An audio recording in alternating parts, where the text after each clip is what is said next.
Coming up on this episode, we're going to be learning about the upcoming trip to the World Youth Day celebration in Lisbon, Portugal, when we speak with Angie Pometto and Thalia Romero from the Office of Young Adult and Campus Ministry. Welcome to Around the Archdiocese. Sharing information, insights, and stories about our Catholic faith from across the Archdiocese of Galveston-Houston, you're listening to Around the Archdiocese. Here's your host, Sean O'Driscoll. Welcome to Around the Archdiocese. My name is Sean O'Driscoll. We are excited to have you joining us for today's episode, where we are talking about the upcoming World Youth Day celebration taking place in Lisbon, Portugal next month, August 1st through the 6th. And to discuss that with us, we have two members from the staff of the Archdiocesan Office of Young Adult and Campus Ministry. Why don't you go ahead and introduce yourselves? My name is Angie Pometto. I'm the director of the Office for Young Adult and Campus Ministry. And I'm Thalia Romero, the Associate Director for the Office of Young Adult and Campus Ministry. And welcome to both of you. Nice to have you both here in the studio with me. I want to go back a little bit. You two will be, your office actually has been planning this journey to Lisbon for World Youth Day for over a year now. But tell me a little bit about World Youth Day in general. What is it? How did these World Youth Day celebrations get started? Well, World Youth Day actually was begun by St. John Paul II in 1985, and it's meant to gather Catholic young people from all around the world for several days of prayer, catechesis, and community. And I think for all those working for the church, probably many of us have gone to a World Youth Day at one point. I know a lot of people, Denver, I remember that when I was a kid. I really wanted to go. I was a little too young. I think I was right at the age. My parents were nervous about it, so I didn't get to go. Denver was one of the first ones. I know Toronto was a big one for us here in the States. So that was easy to go to.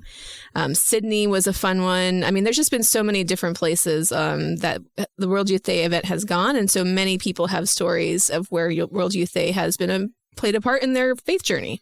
Thalia, have you ever been to one of the World Youth Day celebrations? Actually, I have not. This is going to be my first experience at World Youth Day. Oh, wow. Yeah. I can remember us getting my brother prepared for the Toronto one, and he actually was hosted by the chef who was cooking for St. John Paul II. Oh, wow. Yeah. But I actually never had the chance to go, so I'm excited to be able to be taking all these pilgrims now with our office. It's going to be exciting. So how many, you say pilgrims, how many are going with the Archdiocese? We have 106 pilgrims confirmed that are going with us. And what's the age range for that? Because when you say youth, I know here in the United States, we're thinking, 18 and under, but we're talking more of an international definition of youth. Yes. So as the Office of Young Adult and Campus Ministry, our age range is 18 through 39 years old. Yes. And there are actually 5 other parish or other entities from the Archdiocese that are going to World Youth Day. And some of those do have teenagers that are going to be taking on the trip. But our trip in particular will just be the young adults. And there's one other group, the Regnum Christi young adults, will just be young adults. But other than that, the other groups have a mix of families, teenagers, young adults, young people. Mm-hmm. So give me a little bit of details about the trip. When do you guys leave? How long does it last? What kind of stuff happens? So for our Archdiocesan trip, we offered 2 options. So the first option we called the extended trip. So the extended trip, we leave on the 26th of July. And we come back on after World Youth Day on August 7th. For the extended trip, we are starting in Spain. So we're going to Madrid. And then we're going to have a day trip to Avila and Toledo. We have one free day of exploring in Madrid before we then head to Lisbon to meet up with the basic trip pilgrims. Once we get to Lisbon, the first thing we do there is we actually take a day trip to Fatima. So if you're looking at Portugal and Catholic things in Portugal, I think Fatima is the first thing that people are going to think of. So we're going to get to go to see the site where that apparition happened. And then we'll return to Lisbon for the World Youth Day festivities. And when does the World Youth Day, you say, so there's an extended trip that you guys are taking, yes, the extended pilgrimage. When are the actual dates for the World Youth Day celebration? Yeah, so the basic trip is just the World Youth Day, and I think those pilgrims fly in on the 31st, or 30th, I think. But the actual World Youth Day is August 1st through 6th, or 7th. Sixth.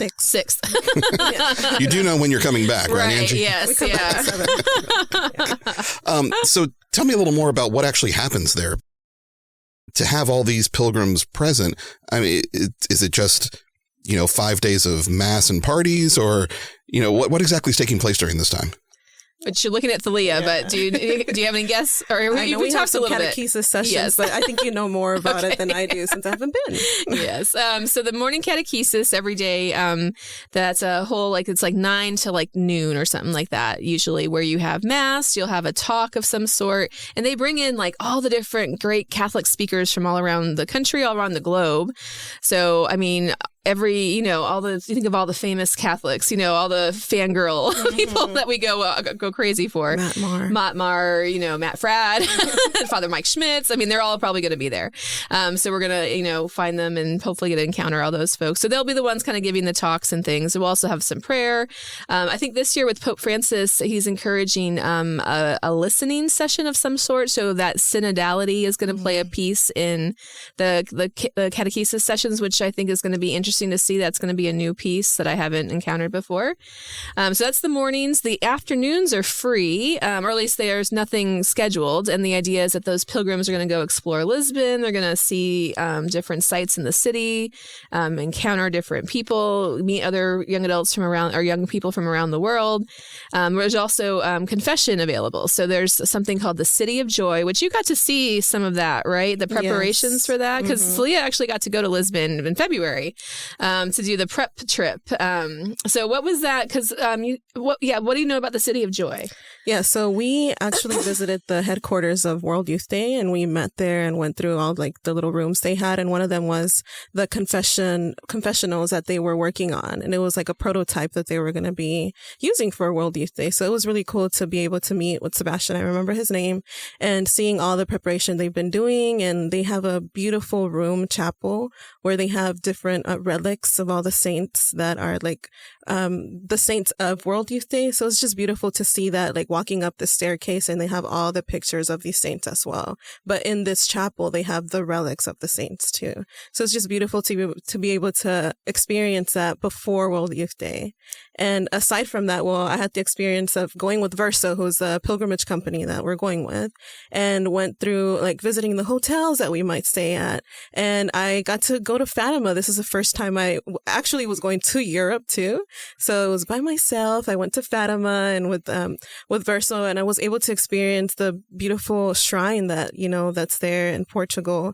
And I am so excited to be able to see all these young adults that are coming with us to experience, Fatima, and also if they have a chance to visit Santarém too, which there is a Eucharistic miracle there, and Blessed Carlo Acutis has been there as well, and so I just think it's going to be wonderful. So I'm excited. Yeah. Well, then back to the City of Joy. So again, they were building these confessional structures. Yes. It's like a wooden structure. Yeah. And how many do you think? Did they give you a number of how many they're building? They did not say, but I know the one I saw had D13, so it's going to be alphabetized and numbered. So who knows how many? I mean, literally probably hundreds of confessionals because of all the priests that will be hearing confession at the City of Joy. And they will have a chapel space and relics. It's it's going to be. So that's the afternoon. And then in the evenings, on certain nights, there's different things. So they'll have a welcoming ceremony and mass at the very beginning. And then, of course, when Pope Francis comes, we'll welcome him. And usually there's a route that he'll drive through the city to greet the pilgrims. There's a Way of the Cross. That's a key, all the World Youth Days have had a Way of the Cross. And it's tended to be that country kind of bringing their culture to play in some way in how we pray those stations. So that's on Friday night. And then it ends with the vigil. And Thalia's been hearing a lot about the vigil. You almost can't describe it. You just have to live it. So what happens is we all walk about 5 to 20 miles outside the city. Yes. And we take our sleeping bags and we just camp out. So we get our sleeping bag on the ground, and that's where we camp out for a whole night.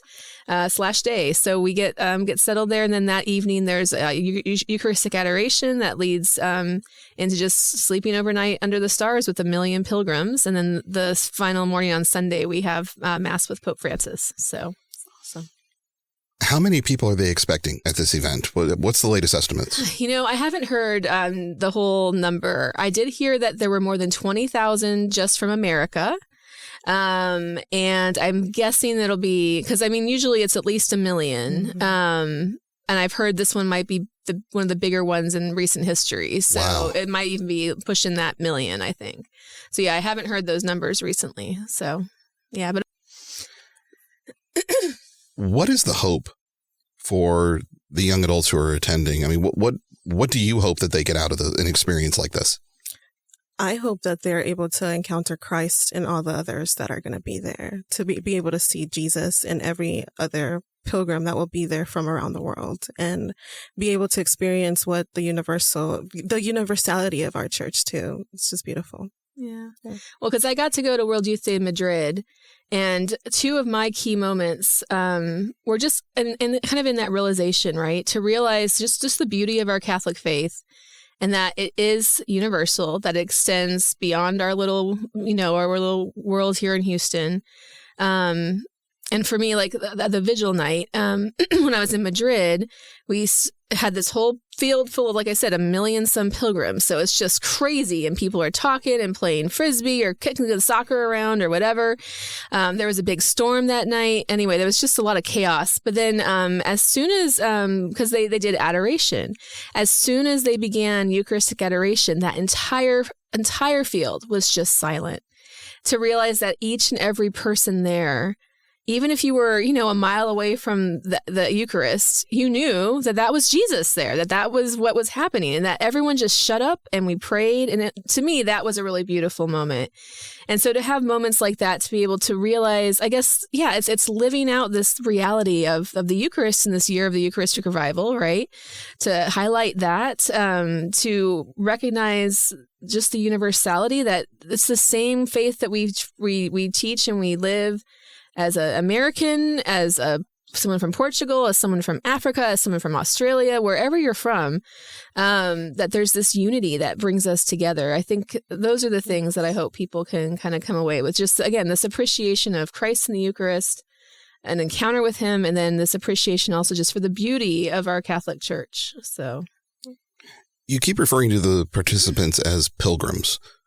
What is a pilgrim? How's that different than just a participant or a traveler or even a tourist? Yeah. Why does World Youth Day refer to the young adults coming as pilgrims? Well, I mean, we're not going to World Youth Day on a vacation. And I think that's the difference from being a tourist, of going on vacation and, checking out but a pilgrim is someone that's been going through this journey and getting prepared, not even like when you arrive to World Youth Day, but days before. You're saying, we started preparing a whole year before. So it's someone that's been going on this journey, preparing themselves physically, but also spiritually and mentally, to be able to be present with Christ at this wonderful event that's World Youth Day. And I think with that, the level of, if you're on vacation and something goes wrong, you can get upset or you can get frustrated, and you can be like, oh, well, let me call my waiter and get that fixed or whatever. As a pilgrim, you kind of have a different attitude. You have an attitude of, well, thank you. Even this is not, and I think sometimes the food situation can be, it's just, you kind of get what you're given sometimes at World Youth Day. And as a pilgrim, you just say thank you. And you take what you're given, and I guess the phrase "offer it up" will probably be said a couple times. That's what it means to be a pilgrim, to be able to go with the challenging pieces, because there will be some challenges. I mean, when you get 1 million people in one city, there's a lot of challenges around the lines for the bathroom, or even lines to get food, or where to get the food, or things like that. We're just transportation, right? That's going to be a big deal. And I'm not sure if Lisbon is ready for 1 million people. It's a smaller city in a lot of ways. But so there will be some challenges that are going to be encountered, but to encounter those challenges with an attitude of Christ, really, of saying, well, it's not about me. It's, let me offer this up. Let me carry my cross. Let me, help the other person more than I need to help myself in this, whatever situation is happening. So normally for a trip like this, it's not just the pilgrims. You usually have some sort of either group leaders, who I assume would be the two of you, but oftentimes a group will take a priest or spiritual advisors or something. Who all is accompanying? Is there anyone notable accompanying the group this year? Yeah. So first of all, again, we have our 106 pilgrims, and they represent a lot of different people. We have young adults from more than 30 parishes that speak both English and Spanish. We also have a group of students and faculty from UST, University of St. Thomas. We also have a group of college students, mostly from the Galveston-Newman Center. So some of our leaders include some of those people connected to those different ministries. We also have a couple priests joining us. So our two priests that are assigned to be our chaplains are Father Christopher Meyer, who's right now the parochial vicar at St. Faustina, and Father Miguel Perez, who's a companion of the cross priest who is serving at Queen of Peace.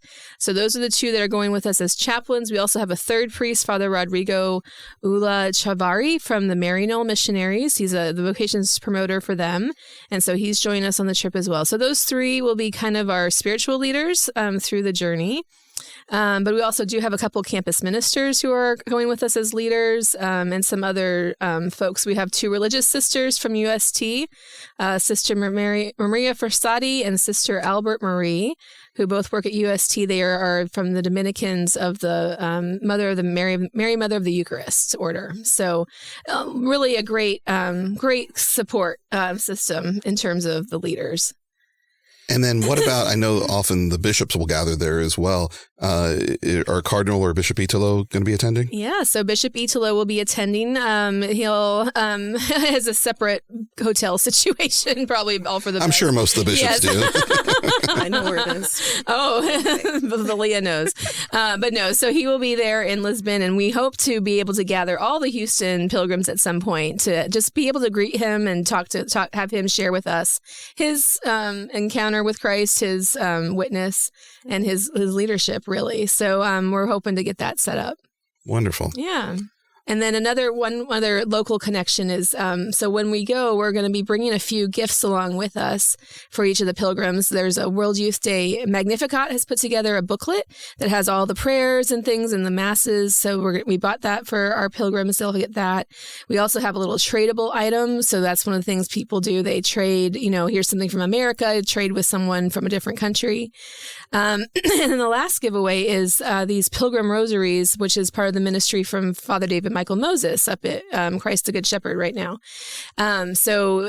Which is kind of cool. So the pilgrim rosaries, you have a QR code on the rosary itself that people can scan, and then you scan and then give it to somebody else, and then you can kind of track to see where it goes. So hopefully this is a pretty cool way. Hopefully that map of his, is going to explode with people from all over the world who are going to have these rosaries. Wonderful. All these gifts that we were able to give our pilgrims, including their T-shirts. We also do, we're taking care of all of our priests' needs, making sure they have a single room, and some of their travel stuff, parking at the airport, things like that. So some of those expenses were not covered with other income items. So we are asking for help with financial gifts as well.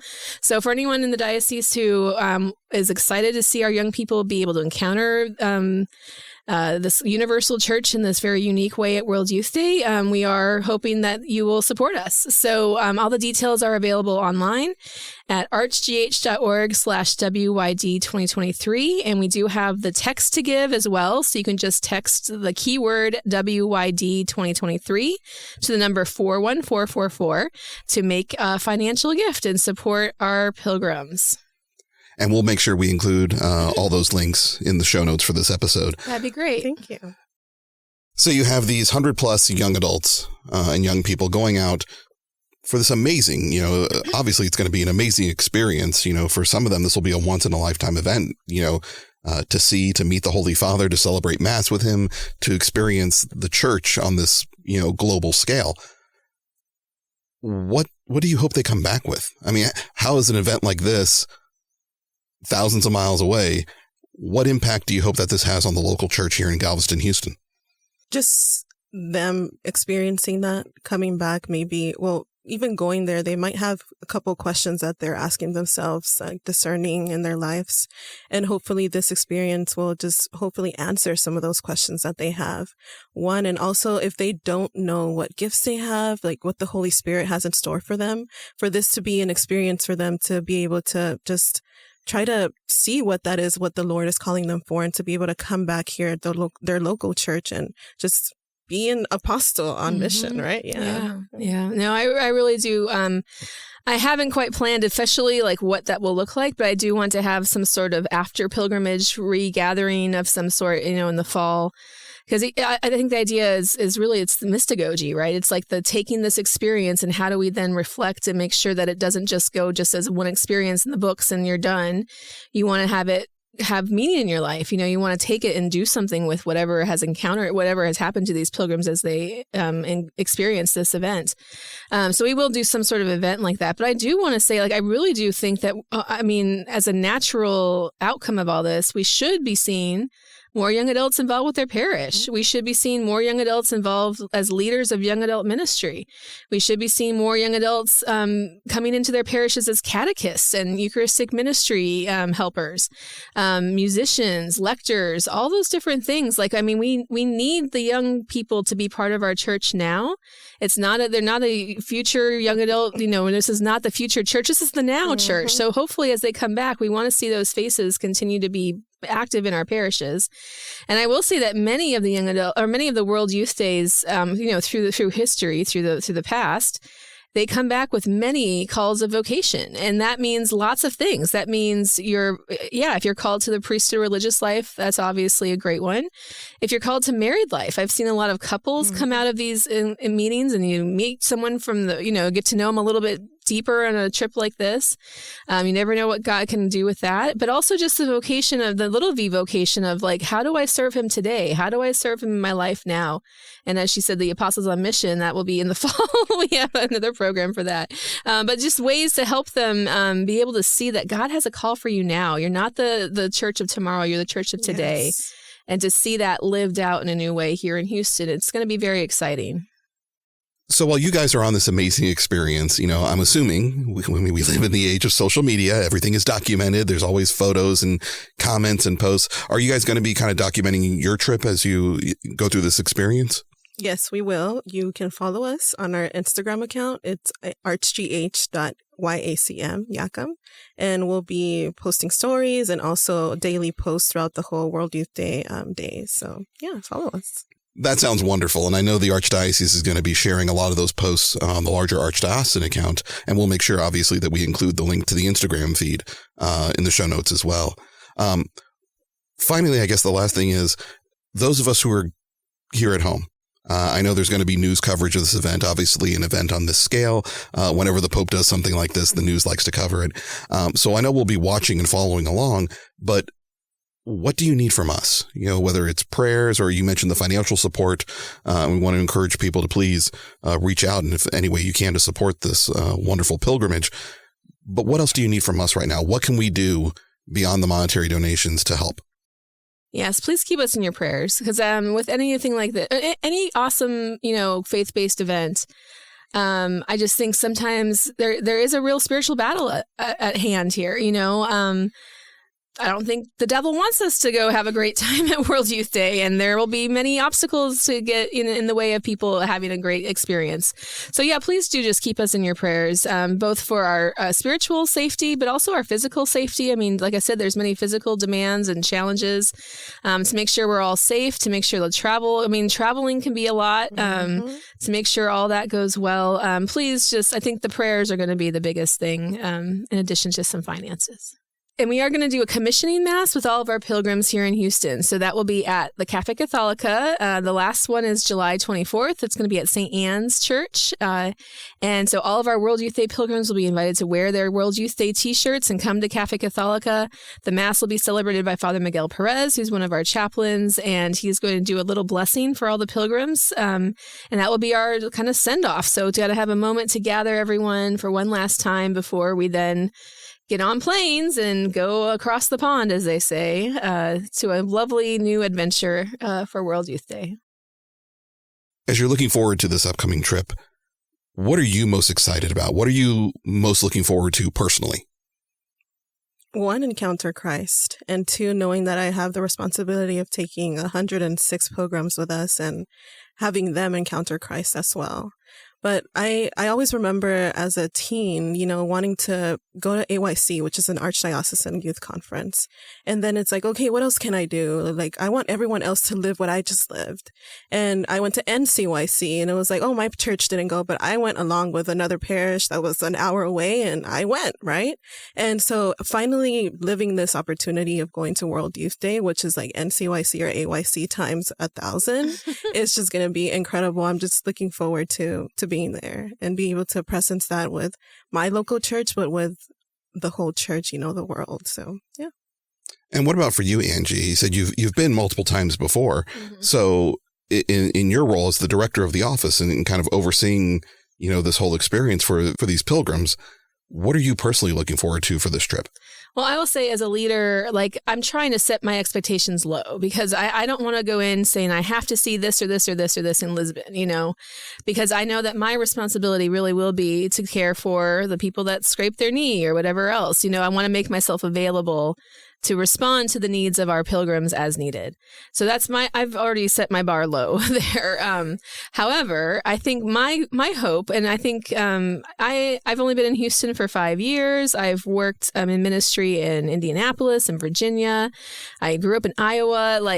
I really think one of my excited moments is I'm just going to plant myself in a place where there's English pilgrims, and I want to see who God puts in front of me. And God's going to put all these people from all those different parts of my journey that are going to cross my path, my time at Notre Dame, my time at Franciscan, and I'm just curious to see who God puts in my path. So I think that's what I'm most excited about. And then also, just being free to make sure to take care of all of our pilgrims. So. That's wonderful. Well, Angie, Thalia, thank you so much for being with us today.